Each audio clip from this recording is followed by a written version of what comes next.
Hey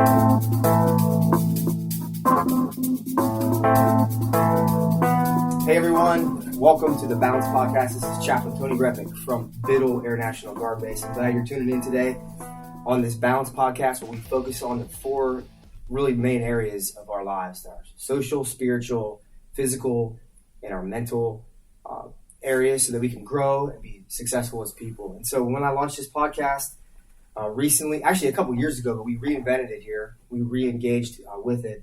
We're trying to give you tools and resources from Biddle Air National Guard Base that you could build a life plan, so you can think about your life in a more holistic approach, so that when things like a pandemic come or when the next situation arises, that you're ready and you're not scrambling to make decisions, but you're way ahead of it. And so we're bringing in experts, we're bringing in some of your colleagues and peers to give you those resources so you're prepared.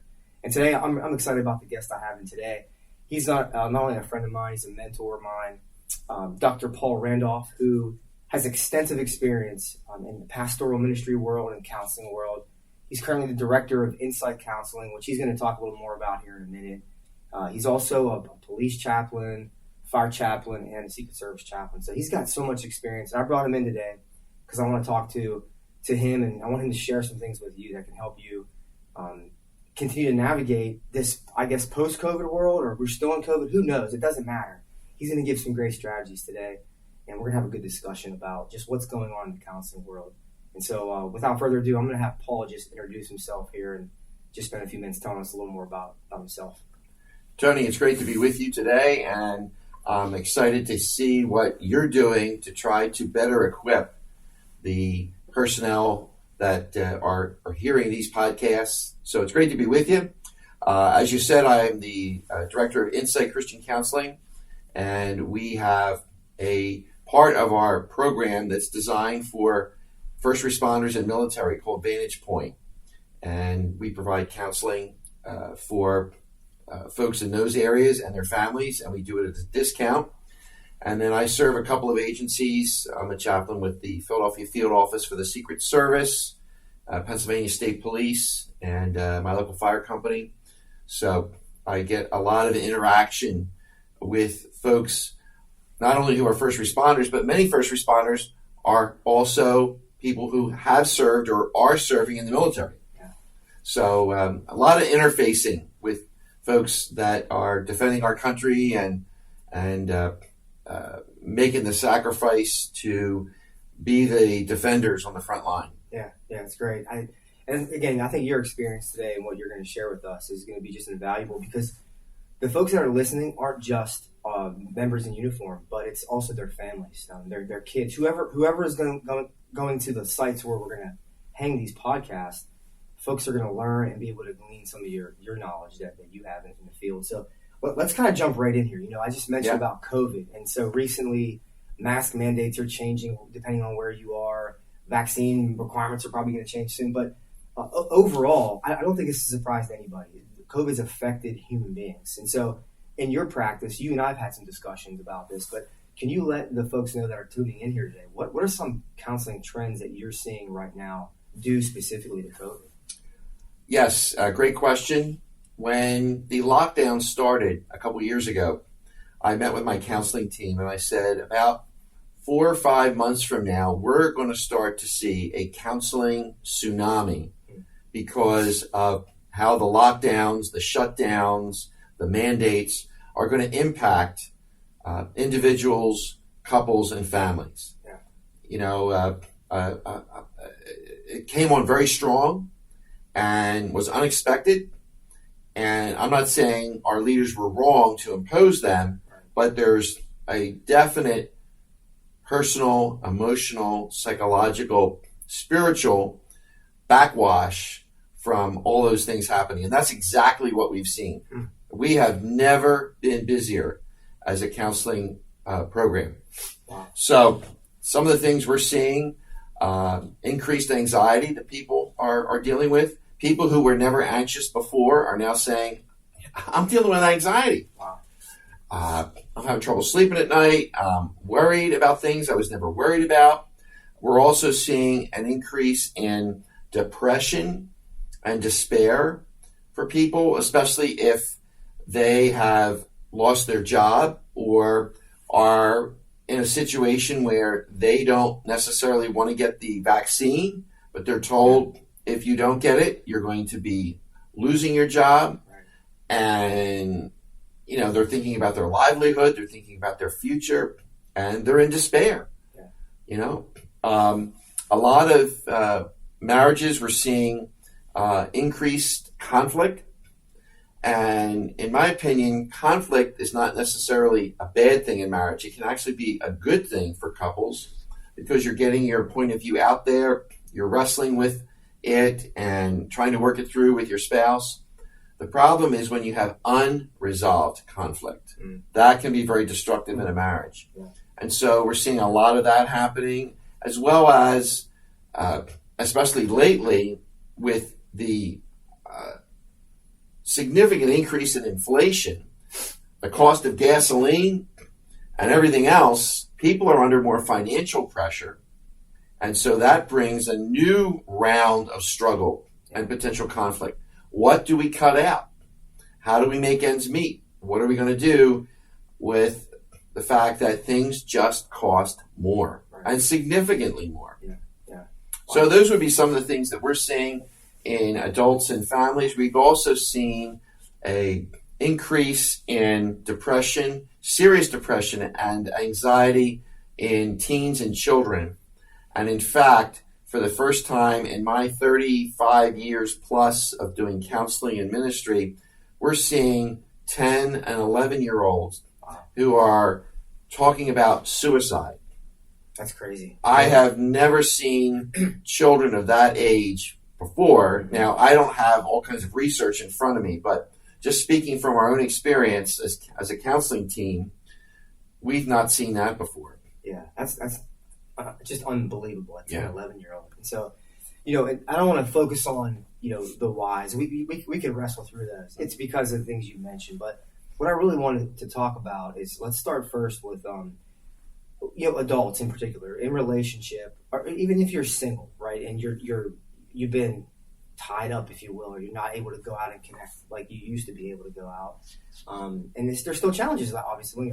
What are some practical things that you're giving the clients that are coming in? We'll get to children in a second, but married couples, and specifically maybe those that are single, and how to wrestle and work through some of those challenges that you just laid out. I think there's a number of ways you can go about dealing with some of these things going on.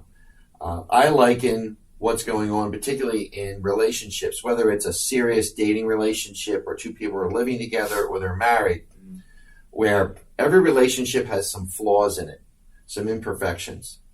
And everything that COVID has brought, and now with an economy that's struggling, it adds pressure. And if you imagine that relationship as being like a cup made out of china, it's got some hairline cracks in it, let's say, some imperfections. Now that this pressure is coming on to that marriage or onto that relationship, what were little hairline cracks are now being exposed as being much larger because of that pressure coming down. Yes, and so I think as the military talks about resilience for soldiers and airmen, when it comes to combat and facing mission objectives or maybe setbacks that have occurred in the mission or missions that were being taken, I think we need to talk about relationship resilience. How do we combat these pressures? How do we bounce back from them? In the military, when they talk about resilience, they compare the tennis ball, which bounces back, with the egg. The egg splatters. Right. So I would say I think we need to understand what is it that makes a happily married couple, we'll just zero in on that, happy. And the studies that I look at, whether they be from a faith-based study or a totally secular university-based study. I've done some work with studying the material from the Gottman Institute, and they are some leading secular marriage researchers in the country. What they all are saying, the number one reason why a couple reports being happily married Has nothing to do with how much money they're making, the zip code where they live, how many times they're having sex during the week, or anything like that.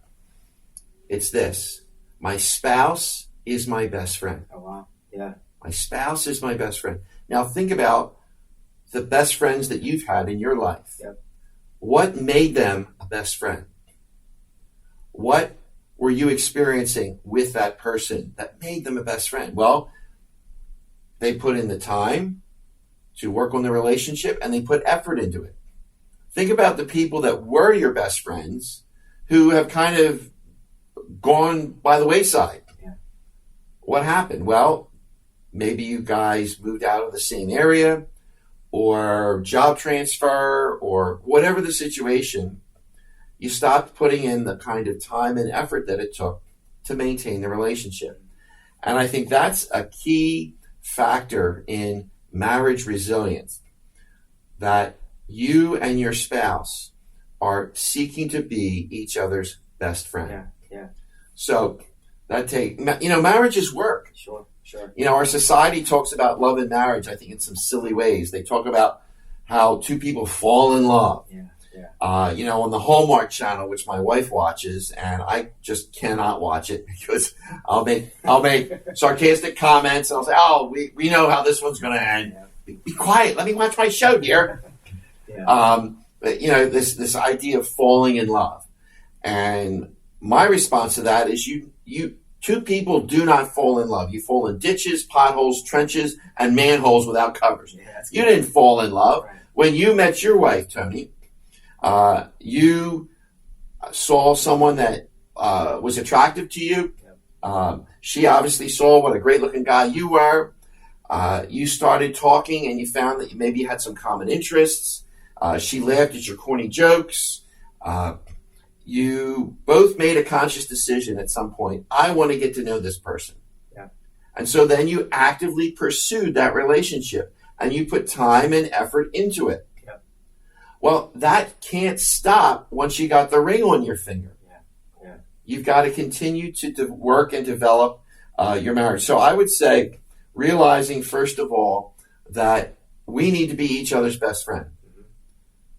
And all that goes into being a best friend: someone you can trust, someone you can open up with, someone who's going to be there for you. Sometimes telling you things that are hard to hear, but they care about you that much. I would say also that just to get really nitty gritty, remember when you were dating, you put time and effort into planning what you were going to do next. Why should that stop when you're getting married? A weekly date night. Yeah. My wife and I have been doing this for over 3 decades. Friday night's date night. Yep.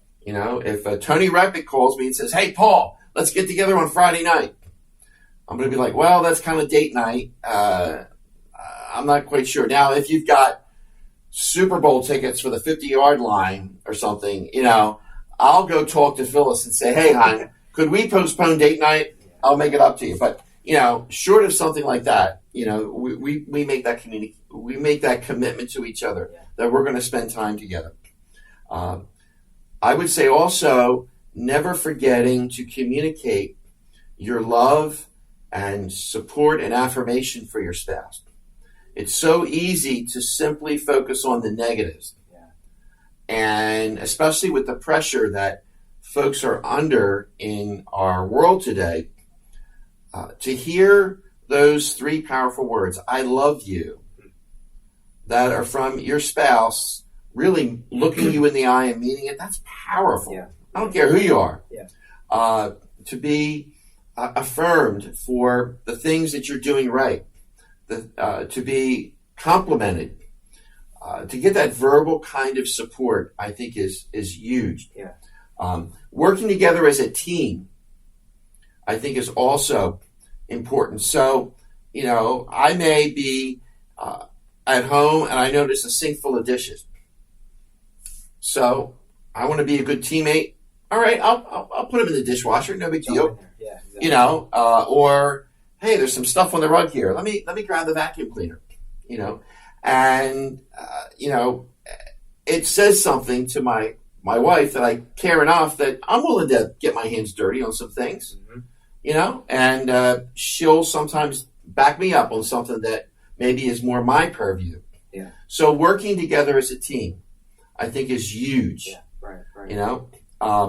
I would also say understanding how your spouse wants to be loved is another key part of developing greater marriage resilience. So, for example, you may have heard the book, The 5 Love Languages. That's what I was thinking. Yes, exactly. Yeah. And in that book, they identify 5 general primary love languages. Yeah. By the way, that assessment is free online. If you go online, you can take that for free. It'll produce it right there before you. Yes. Pretty powerful. Oh, it's great. It's It's a very helpful tool. Yeah. So the love languages involve acts of service, gifts, words of affirmation, quality time, and physical touch. Yep. So in my marriage, my wife knows that words of affirmation and physical touch makes me feel very loved. Yeah. Her love language is quality time and acts of service. Now, the mistake people often make is that they tend to love their spouse the way they want to be loved. Yeah, big time. That's a big problem. And so early in my marriage, I am being affectionate with her, giving her hugs, giving her a kiss, all that kind of stuff, affirming her, giving her compliments. And she likes that, but that's not really hitting the bullseye. Right. For her, it's when I take out the vacuum cleaner and I run a vacuum. Sure. In her mind, now I'm her James Bond. I'm like, whoa, I'm really feeling loved by this guy. Right. And quality time. So I will do things with her, often that are more something that she would like to do or a show that she would like to watch than maybe something I would choose to watch. Now, I do draw the line for the Hallmark movies. It's the same movie over and over again. But maybe it's a show that she wants to watch more than I do, but because I know time spent together matters to her, we'll do that and we'll talk about it. Yeah. So understanding the love language that your spouse has and choosing to love your spouse the way they desire to be loved, I think is key. And then I would say incorporating faith into your marriage, realizing that there is someone bigger than you. Yeah. Regardless of your particular religious affiliation, there is something that powerful that happens when a couple worship together. Yeah. And they're acknowledging in humility, we can't do this on our own. And we need to focus on God and the help and the hope that he can give. And as a Christian, it all focuses on Jesus Christ.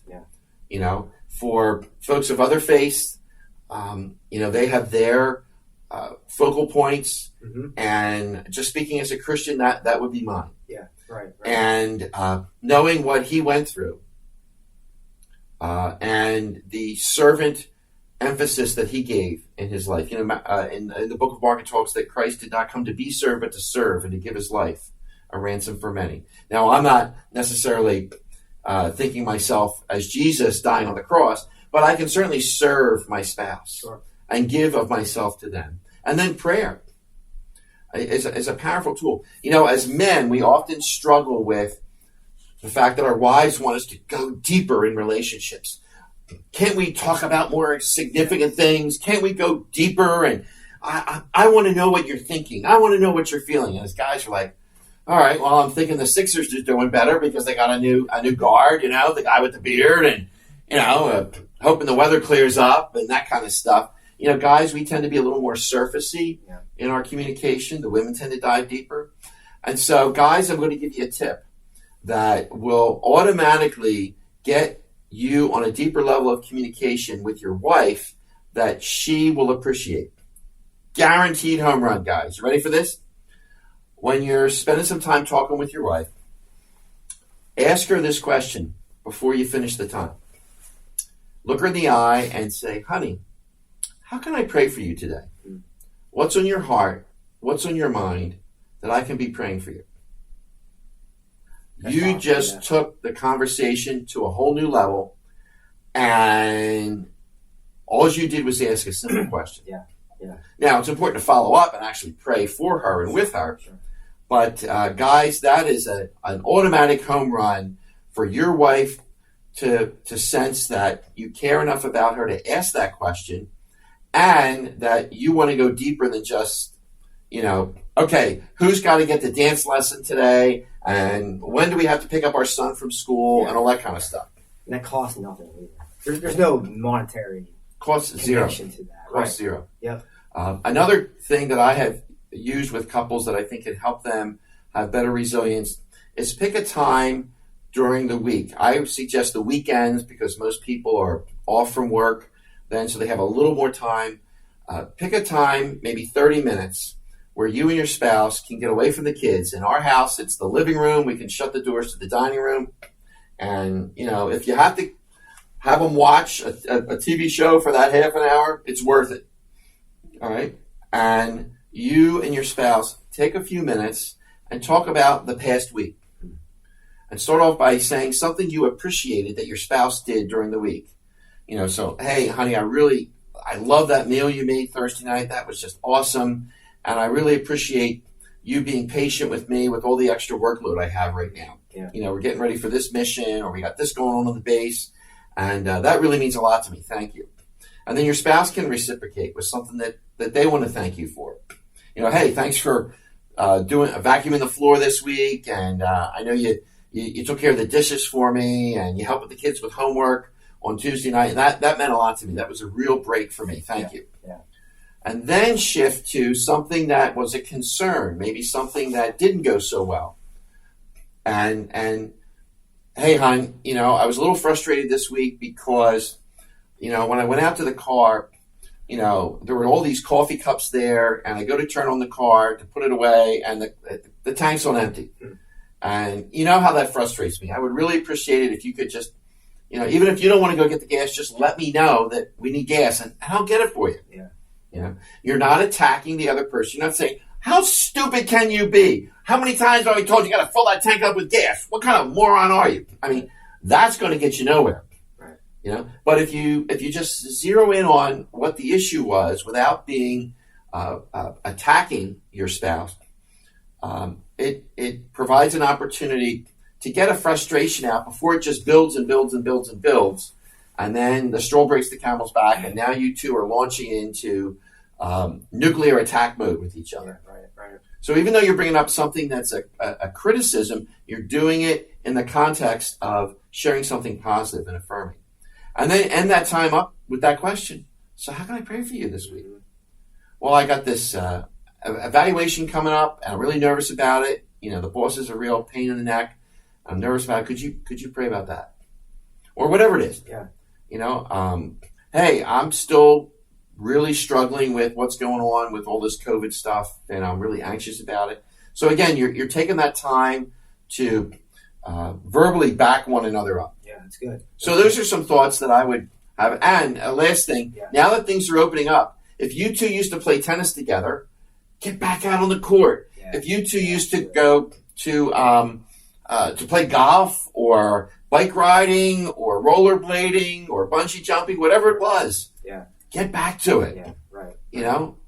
Let's not stay in this prison mindset anymore. And it's interesting. The only practical piece you gave that would be related to a pandemic, if you will, or a drastic change in life was the last one. Yeah, we couldn't get out. The others, though, it doesn't matter what happens in life. You can practice those things. So just to summarize that section there, you mentioned something I think at the beginning that I was thinking this whole time as you're going through some of these practical things.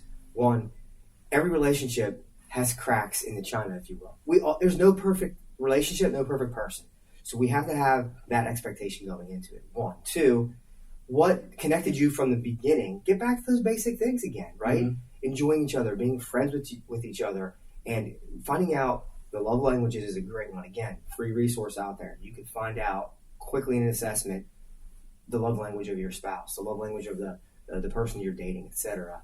And you mentioned that beyond that, then get out. Then speaking words of speaking to each other in a way where you're not attacking one another, and do that weekly and ask him how you can pray for each other. And then the final thing you mentioned was get back out there now that the pandemic is kind of lifting, if you will. So super practical. I appreciate you sharing those things. This is a great spot right here to pause for this 2-part podcast series here with Dr. Paul. For those of you that have listened, obviously you got some great takeaways there from a relationship perspective, and some free resources as well. And again, this is Chaplain Tony Repic, 111th Attack Wing, Biddle Air National Guard Base. We want to give you tools to make you succeed in life and whole and just do well in work as well. So, Balance Podcast, tune in for the second part where Dr. Paul is going to address some issues with children during the pandemic. So, I'm out here. Have a great day.